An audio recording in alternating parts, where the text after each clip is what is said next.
Hello viewers, আসসালামু আলাইকুম। This is Jewel from Jewel's bucket list.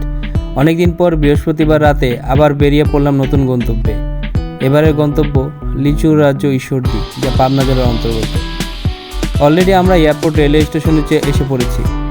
আজ আমরা চিত্রা এক্সপ্রেস দিয়ে নন এসি শোভন চেয়ারে করে রাতের বেলা ঈশ্বরদী যাব।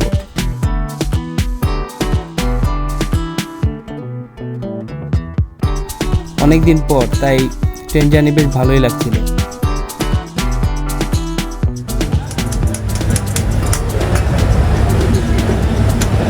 রাত দেখা এত খারাপ লাগবে না, একটু পরে তো ঠান্ডা বাতাস দিবে না।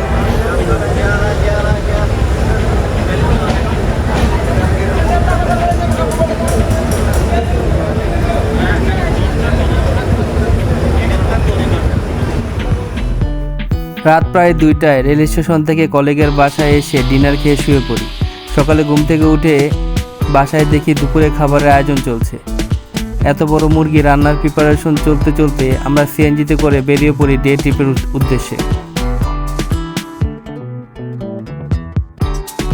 রাতে তেমন বোঝা না গেলেও সকালে সিএনজিতে চড়েই দেখতে পাই রাস্তার দুধারে সারি সারি লিচু গাছ। এত গাছ দেখেই বোঝা যায় ঈশ্বরদী হলো লিচুর রাজ্য।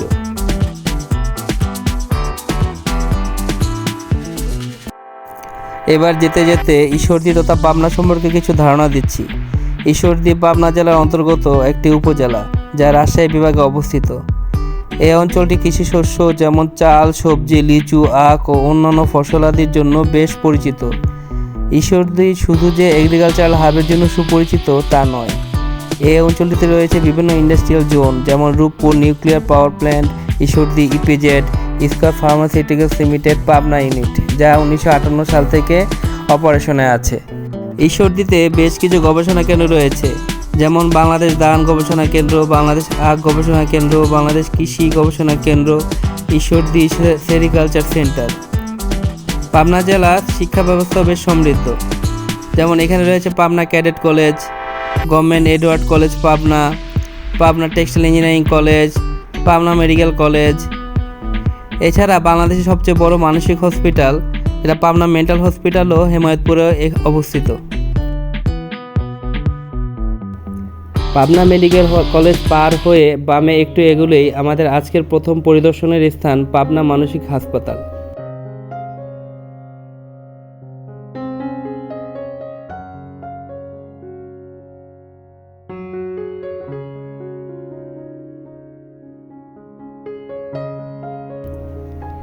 আশেপাশে তাকিয়ে বোঝা যায় বিশাল এরিয়া নিয়ে অবস্থিত মানসিক হসপিটাল পাবনা।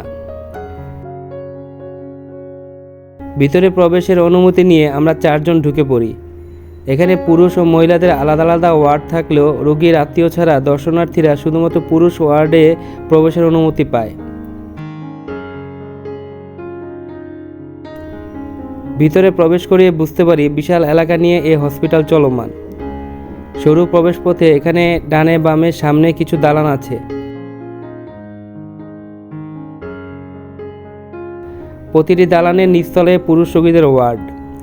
প্রতিটি ওয়ার্ডের দরজার সাথে একটা রুম, যাতে ডাক্তার বা নার্সের বসার ব্যবস্থা আছে। রুমের সাথেই রয়েছে একটি লোহার দরজা, যা লক করা। দরজার ওপাশেই বিশাল ওয়ার্ডরুম, যাতে সারি সারি বিছানা বেছানো আছে। এখানেই শুয়ে বসে সময় পার করছে রোগীরা। এবার পাবনা মানসিক হাসপাতাল সম্পর্কে কিছু ধারণা দিচ্ছি। পাবনা মানসিক হাসপাতাল হলো 500 শয্যা বিশিষ্ট একটি মানসিক হসপিটাল, যা হেমায়তপুরে অবস্থিত। এই হাসপাতালে প্রতিবন্ধী, অসুস্থ অথবা আহতকে ওষুধ ও শল্য চিকিৎসা প্রদান করা হয়। এটি বাংলাদেশের সর্ববৃহৎ সরকার অনুমোদিত জনকল্যাণমূলক মানসিক হাসপাতাল। এই সংস্থাটি রোগীদের চিকিৎসা ও ওষুধের পাশাপাশি কোনো রোগী সুস্থ হলে নিজ খরচে বাসায় পৌঁছে দেওয়া সহ চাকরি ও কাজের ব্যবস্থা করে থাকে। 1959 সাল থেকে এই হসপিটাল তাদের কার্যক্রম শুরু করে।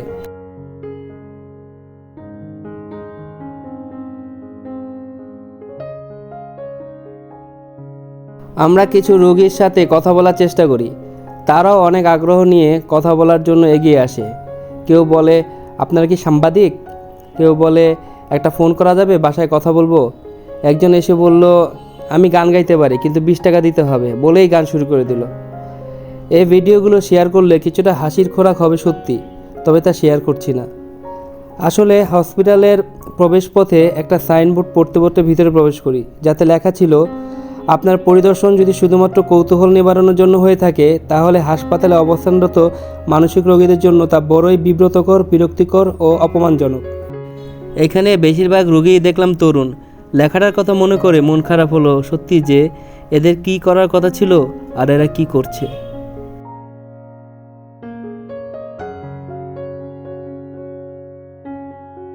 সত্যি মন খারাপ নিয়ে হাসপাতাল থেকে বেরিয়ে পড়ি। আমাদের পরবর্তী পরিদর্শন স্থল Rooppur nuclear power plant. Pabna mental hospital থেকে রূপপুর নিউক্লিয়ার পাওয়ার প্ল্যান্টের দূরত্ব বেশ ভালোই, বেশ খানিকটা সময় লেগে যায়। রূপপুর নিউক্লিয়ার পাওয়ার প্ল্যান্ট এরিয়াতে জনসাধারণের প্রবেশ নিষিদ্ধ। এছাড়া এবার আমাদের কাছে স্পেশাল কোনো পারমিশনও নেই, তাই রূপপুর নিউক্লিয়ার পাওয়ার প্ল্যান্টটি আমরা বাইরে থেকেই অবলোকন করব।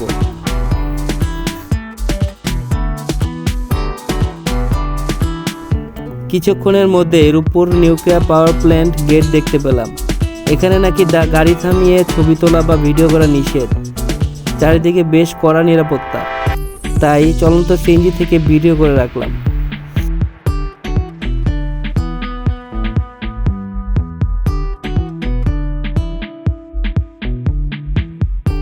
এবার হাসান রাজা সেতু দিয়ে এই পাওয়ার প্ল্যান্টের অন্যতম সুন্দর প্লেস পরিদর্শনের প্ল্যান করি। হাসান রাজা সেতু পরে প্রবেশের আগে ঘন সবুজ ঘেরা রাস্তা দেখে বিস্মিত হই। রোডটা সত্যি সুন্দর। প্ল্যান অনুসারে টোল দিয়ে হাসান রাজা সেতুতে প্রবেশ করি। সিএনজিতে যেতে যেতে অবাক নয়নে পরিদর্শন করি চারপাশের সৌন্দর্য ও অনাবিল নির্মল বাতাস।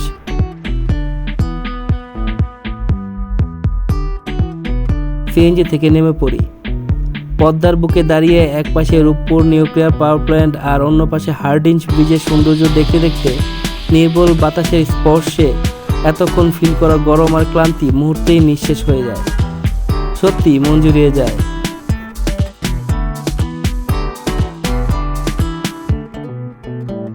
চারপাশের সৌন্দর্য একবার দেখুন।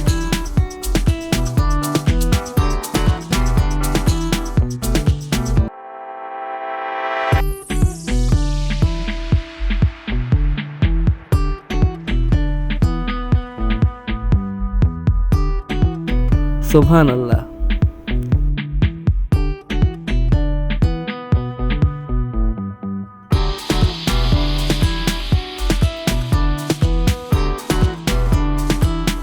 সেতুর অপর পাশে সৌন্দর্য দেখতে ইউটার্ন নিয়ে আবার হাসান রাজা সেতুতে চলে আসি।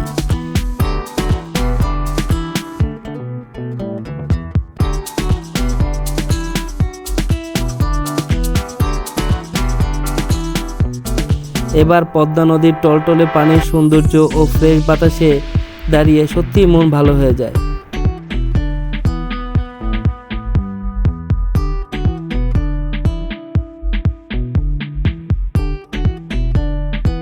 এইটুকুই বলতে চাই যে কেউ যদি পাবনা ঘুরতে আসে, এই প্লেসটি ভিজিট মাস্ট। স্পেশালি বিকেলে দাঁড়িয়ে এখানকার সৌন্দর্য ফিল করলে মনের ক্ষুধা মিটে যাবে। হার্ডিঞ্জ ব্রিজ পাশ থেকে উপভোগ করে এবার রওনা হয়ে হার্ডিঞ্জ ব্রিজের নিচে আরেক প্রাকৃতিক সৌন্দর্য উপভোগ করতে। হার্ডিঞ্জ ব্রিজের নিচে এসে সাইনবোর্ডে লেখা দেখি এখানে ড্রোন উড়ানো নিষেধ। এখানকার রাস্তার দুধারে সারি সারি দোকান থেকে বোঝা যায় যে বিকেলে এই প্লেসটি বেশ জমজমাট। হার্ডিঞ্জ ব্রিজের নিচে এসে এখানকার মনোরম পরিবেশ আমাদের ভালোই লাগে। বিকেল না হওয়ায় লোকজনের ভিড় কম, তবে বিকেলে নদীর ধারে বসে চা খেতে খেতে পরিবেশটা যে বেশ উপভোগ্য হবে সেটা বোঝাই যাচ্ছিল। এখানে চাইলে যে কেউ এসে নৌকা ভাড়া করে বেড়াতে পারে। বিকালে নদীর ধারে পরিবেশটা উপভোগের পাশাপাশি নৌকা ভ্রমণ আলাদা একটা রং আছড়ে দিবে মনের মধ্যে, তা অনস্বীকার্য।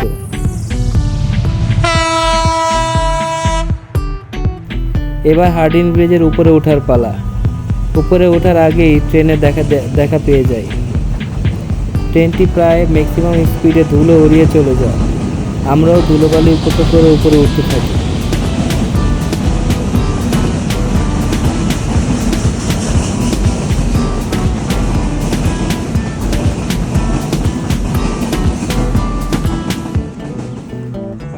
এটাই হলো হার্ডিঞ্জ ব্রিজের সামনাসামনি ভিউ। এখানে সিকিউরিটি ম্যান থাকায় বেশ তাড়াতাড়ি আমাদের নেমে যেতে হয়। হার্ডিঞ্জ ব্রিজ পরিদর্শন শেষে আমরা চলে আসি পাকশি রেলওয়ে স্টেশনের অফিস এরিয়াতে। এখানে এসেই দেখতে পাই ইঞ্জিন সহ রেলগাড়ির একটি মনুমেন্ট এবং এর পাশেই আছে 1971 সালে মহান স্বাধীনতা যুদ্ধ চলাকালে হার্ডিঞ্জ সেতু এলাকায় নিক্ষিপ্ত বোমার অংশবিশেষ।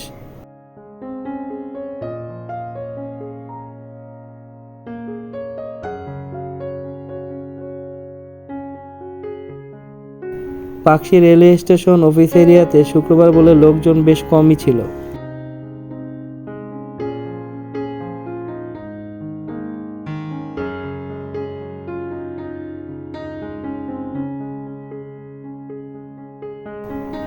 এখানকার প্রায় সবগুলো দালানের ডিজাইন ও কালার প্রায় একই রকম। পাকশি রেলওয়ে কার্যালয়ে ভ্রমণ শেষে ছোট একটা টানেলে করে পরবর্তী স্পটে যেতে থাকি। এবার আমাদের গন্তব্য রূপপুর নিউক্লিয়ার পাওয়ার প্ল্যান্টে যেসব উচ্চপদস্থ কর্মচারী কাজ করে বা ফরেনাররা যেখানে থাকে সেই রেসিডেন্সিয়াল এরিয়া। কিছুক্ষণের মধ্যেই আমরা চলে আসি সেই রেসিডেন্সিয়াল এরিয়াতে।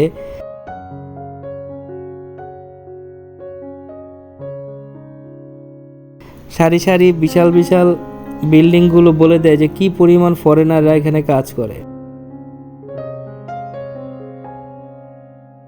এই রেসিডেন্সিয়াল এরিয়ার ঠিক উল্টো পাশে আসে একটি ছোট্ট মার্কেট। যদিও খুব বেশি দোকান নাই, তবুও এখানকার দোকানগুলোর একটি বিশেষত্ব আছে।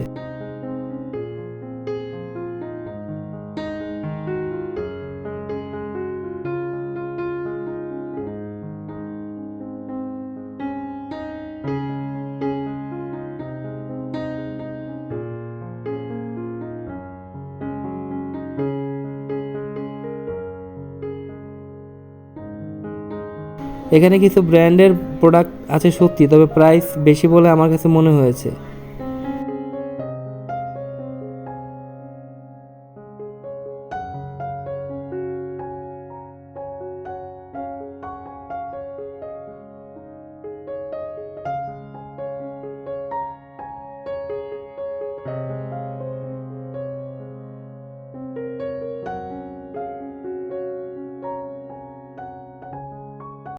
দু চারটা দোকান ছাড়া বেশিরভাগ দোকানের নাম রাশিয়ান ভাষায়, এমনকি খাবার দোকানের নামও রাশিয়ান ভাষায়।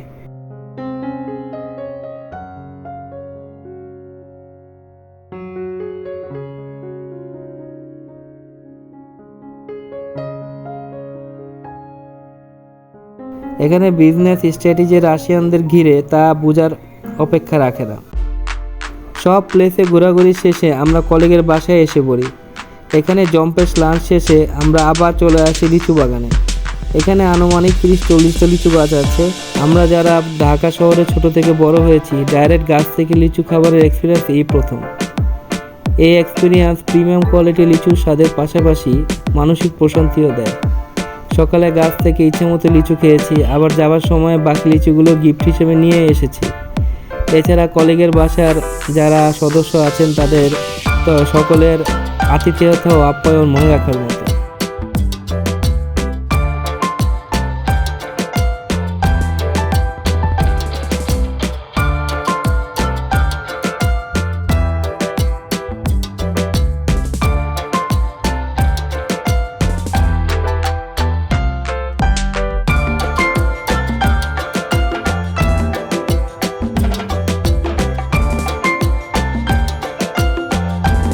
এভাবে শেষ হয় আমাদের পাবনা ঝটিকা সফর।